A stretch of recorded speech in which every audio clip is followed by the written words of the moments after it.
Halo semua, Assalamualaikum. Selamat datang kembali di Yude Channel.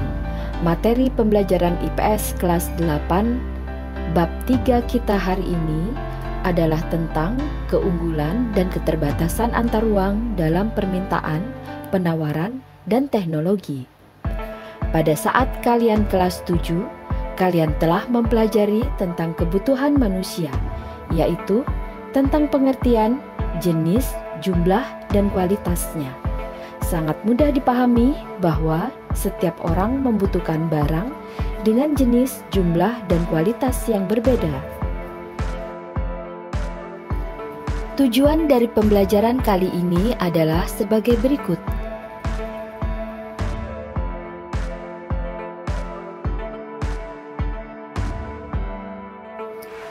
Pengaruh faktor ruang dalam menentukan tindakan konsumen. Ruang berperan besar dalam menentukan tindakan seorang konsumen. Masyarakat di pedesaan mempunyai perilaku konsumsi yang berbeda dengan masyarakat perkotaan, pesisir pantai ataupun pegunungan. Dalam menggunakan sumber daya yang ada, tindakan dan perilaku konsumen juga dipengaruhi oleh ruang. Masyarakat perkotaan cenderung lebih banyak membeli barang dan menggunakan jasa karena tingkat pendapatan yang lebih baik. Selain itu juga lebih banyak sarana berbelanja di perkotaan, seperti supermarket dan hipermarket. Masyarakat di pedesaan dan di pegunungan cenderung dibatasi oleh pendapatan yang lebih rendah, akses jalan yang kurang baik, dan distribusi barang atau jasa yang kurang lancar. Hal ini menyebabkan masyarakat pedesaan dan pegunungan cenderung lebih sedikit membeli barang dan menggunakan jasa. Pengaruh perbedaan potensi dan sumber daya alam terhadap interaksi antar ruang. Dalam kehidupan manusia, sumber daya alam mempunyai peran dan fungsi yang sangat penting. Dalam kegiatan produksi dan konsumsinya, manusia terlebih dahulu memanfaatkan sumber daya alam yang ada di sekitarnya.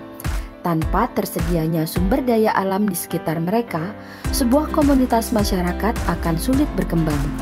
Inilah sebabnya mengapa wilayah subur seperti muara Sungai Nil dan bahkan Pulau Jawa terdapat berbagai peradaban kuno yang berkembang pesat, hingga mampu membangun monumen-monumen megah seperti piramida Giza dan Borobudur. Karena baik di muara Sungai Nil maupun di tanah Jawa yang subur ini, pada awalnya hanya terbentuk komunitas-komunitas pertanian kecil yang terus-menerus berkembang hingga menjadi berbagai kerajaan besar. Indonesia adalah contoh yang ideal tentang ketersediaan sumber daya alam yang berpengaruh pada interaksi antar ruang.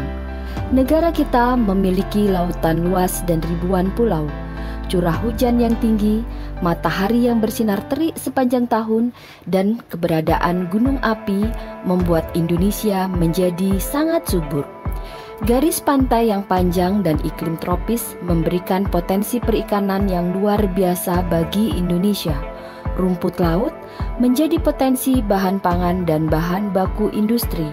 Terumbu karang menjadi habitat bagi ikan-ikan kecil yang menarik kehadiran ikan yang lebih besar seperti tuna. Pantai yang hangat dan indah menjadi potensi yang luar biasa di berbagai pulau di Indonesia dan dapat dikembangkan untuk berbagai kepentingan pariwisata. Luas terumbu karang di Indonesia mencapai 51.000 km persegi atau yang terluas di dunia. Sumber daya alam tersebar di berbagai pulau dan laut. Karena negara-negara lain di ASEAN seperti Singapura dan Laos tidak memiliki beberapa jenis hasil tambang, perikanan, perkebunan, dan pertanian, maka Indonesia bisa melakukan berbagai penawaran. Permintaan atas produk Indonesia juga sering muncul, terutama permintaan atas bahan mentah untuk proses industri dan bahan pangan. berbagai penawaran dan permintaan atas produk-produk di Indonesia mengakibatkan terjadinya aktivitas-aktivitas perdagangan. Agar lebih memahami tentang materi pelajaran ini, coba amati sumber daya alam yang ada di sekitar tempat tinggalmu. Setiap daerah di Indonesia mempunyai sumber daya alam yang unik, seperti Kalimantan Timur sebagai penghasil batu bara dan Kepulauan Riau sebagai penghasil bauksit dan gas alam. Daerah lain unggul dalam hal hasil pertanian dan sumber daya hutan.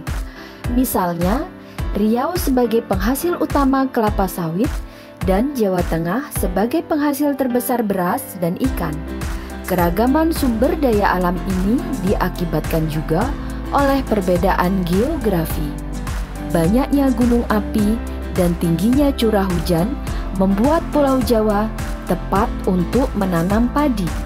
Meskipun tidak ada gunung berapi di Papua, wilayah pegunungannya kaya dengan hasil tambang seperti tembaga dan emas. Hal ini memberikan keunggulan komparatif bagi setiap daerah di Indonesia. Riau dapat memproduksi kelapa sawit secara efisien dan beras dikirim ke seluruh Indonesia dari Pulau Jawa. Kedua daerah ini memiliki keunggulan sumber daya yang menimbulkan permintaan atas minyak goreng dan beras dari daerah-daerah lainnya di Indonesia dan juga dari negara-negara ASEAN. Pertukaran kelapa sawit dan beras antara Pulau Sumatera dan Pulau Jawa memberikan keuntungan bagi keduanya. Penduduk di Pulau Sumatera terjamin ketersediaan pangannya dan pabrik-pabrik di Pulau Jawa dapat memproduksi minyak goreng karena mendapatkan pasokan kelapa sawit.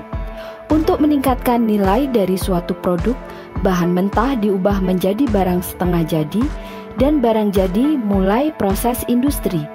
Di Indonesia, bahan mentah umumnya dibawa ke Pulau Jawa untuk menjalani proses produksi. Namun demikian, sudah semakin banyak pabrik yang dibangun di luar Pulau Jawa, seperti di Pulau Sumatera dan Pulau Sulawesi. Setiap manusia ingin mendapatkan keuntungan. Hal inilah yang menyebabkan terjadinya interaksi dalam dan antar ruang. Dengan interaksi ini, setiap daerah tidak hanya dapat memenuhi kebutuhannya, tetapi juga mendapatkan keuntungan finansial melalui proses perdagangan.